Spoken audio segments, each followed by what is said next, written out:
کیا ہوتی ہے؟ وہ نظم ہوتی ہے جس میں اللہ تعالیٰ کی تعریف بیان کی جائے۔ نیکسٹ فعل وہ کلمہ ہے جو کام کے کرنے یا ہونے کو بتائے اور اس میں تینوں زمانوں میں سے کوئی زمانہ پایا جائے۔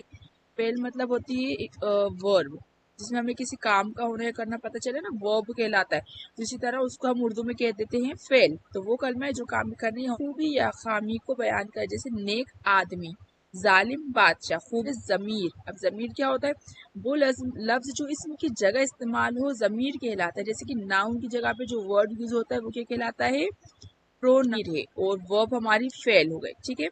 نمبر ڈال دیں گا تو فرسٹ یہ سیکڈ، کتاب، محل، یہ سب کیا ہے؟ اس میں کیا پتا چل رہا ہے کہ یہ کیا ہے؟ ایک ہے۔ اساتذہ ایک ہے تو استاد ہوگا، اگر ایک سے زیادہ ہوں گے تو کیا ہو جائے گا؟ اساتذہ۔